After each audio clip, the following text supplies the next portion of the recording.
Budget पर बात करते हुए वित्त मंत्री निर्मला सीतारमण जी ने मेरे बयान को लेकर काफी कटाक्ष किया और ये भी कहा कि मैंने हाउस को मिसलीड करने की कोशिश करी।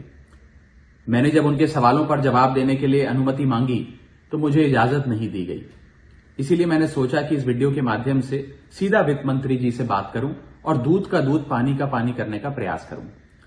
सबसे पहले तो मैंने अपने दिए गए भाषण में जो यूनियन बजट 2025-26 पर मैंने बात रखी उसमें कई मुद्दे उठाए थे, जैसे कि रेल यात्रियों से जुड़े संबंधी समस्याएं, जैसे कि मिडिल क्लास के फाइनेंशियल चैलेंजेस, जैसे कि डोनाल्ड ट्रंप एडमिनिस्ट्रेशन द्वारा लगाए जा रहे ड्यूटीज एंड टैरिफ्स और गिरते हुए रुपए की बात रखी। इन विषयों पर वित्त मंत्री जी ने कोई जवाब नहीं दिया, लेकिन हां, मेरे द्वारा समझाए गए इनकम टैक्स रिबेट के एक उदाहरण को लेकर उन्होंने कई सारे बयान दे डाले। सबसे पहले तो मैं ये बताना चाहूंगा कि मैंने जो बात कही थी मैं आज भी उस पर पूरी तरीके से कायम हूं। ये 12 लाख रुपए की जो टैक्स रियायत दी जा रही है सरकार द्वारा, ये ना ही टैक्स एग्जेम्पशन है, ना ही टैक्स डिडक्शन है, सिर्फ और सिर्फ टैक्स रिबेट है।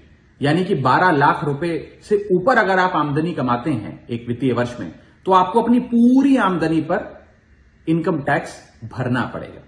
मेरे इस कॉन्सेप्ट को समझाने के लिए दिए गए उदाहरण को वित्त मंत्री जी ने टेक्निकली उसे उलझाने का प्रयास किया, उसमें मार्जिनल टैक्स रिलीफ का कॉन्सेप्ट जोड़कर यह सिद्ध करने की कोशिश करी कि मेरा उदाहरण गलत था। मैं आपसे वित्त मंत्री जी सीधे तौर पर पूछना चाहता हूं, क्या यह सत्य नहीं है कि अगर कोई व्यक्ति 12 लाख से ऊपर इनकम कमाएगा तो उसको अपनी पूरी इनकम पर टैक्स भरना पड़ेगा?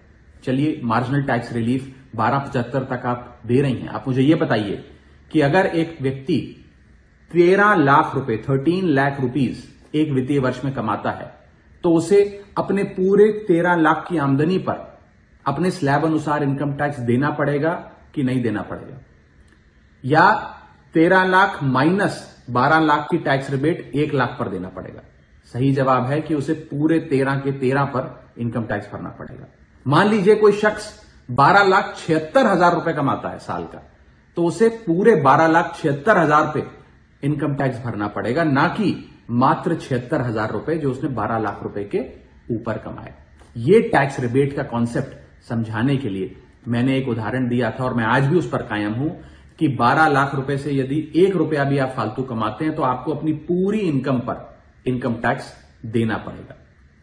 उसको मेरे उस बयान को लेकर वित्त मंत्री जी ने मुझ पर काफी व्यक्तिगत हमले भी किए, मेरे बारे में व्यक्तिगत टिप्पणियां करी। मैं बस इतना ही कहना चाहता हूं कि मेरे मन में माननीय वित्त मंत्री जी के लिए बहुत आदर और सत्कार है। वो अनुभव में, ओहदे में, उम्र में मुझसे बहुत बड़ी हैं। मेरा बस इतना ही कहना है कि आगे से मुझे उम्मीद है कि वित्त मंत्री जी इस प्रकार के व्यक्तिगत बयानों से बचेंगी और सिंपल टैक्स कॉन्सेप्ट्स लाने के लिए जो उदाहरण दिए गए हैं उनको टेक्निकली तोड़ मरोड़ के जनता के सामने प्रस्तुत करने का प्रयास नहीं करेंगी।